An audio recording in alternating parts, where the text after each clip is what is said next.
Today on TimesCast, Egypt seats its first parliament since the revolution, with Islamists comprising the overwhelming majority of its lawmakers.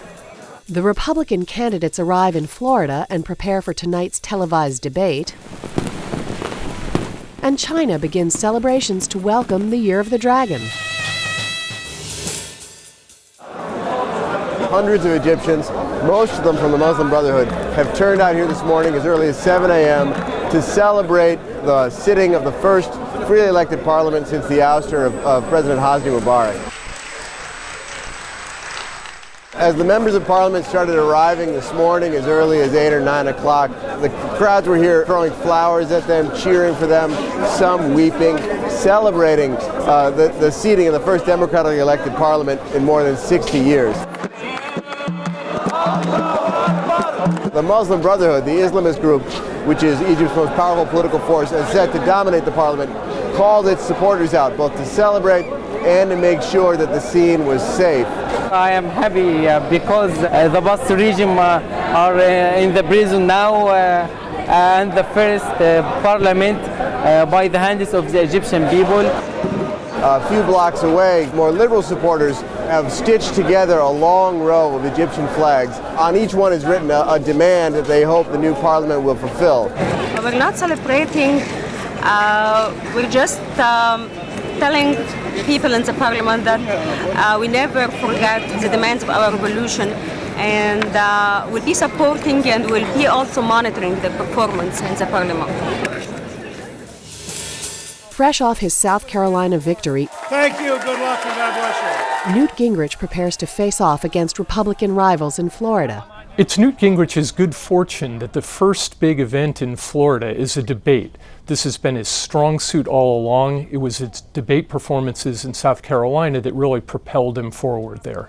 Florida is different from any of the early states that the Republicans have contested so far in that it's really a proxy for the entire national Republican population.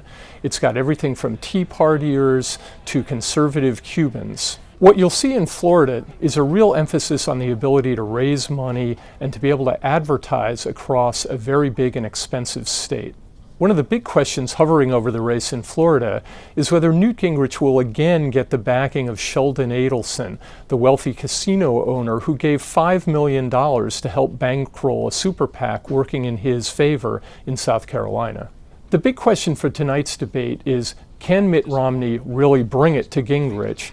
And can Gingrich repeat the kind of performance that he had in the last couple of debates, where he not only took on Mitt Romney, but also the news media and President Obama? In some ways, the field in Florida is going to be narrower because Ron Paul isn't going to be playing there in a big way. That means it's really going to be Gingrich, Romney, and Rick Santorum, who's been a pretty consistent player among conservatives, but hasn't been able to break through again in the same way that he did in Iowa. And as China begins a week-long celebration of the Lunar New Year, a team of video journalists captured the festivities in Beijing.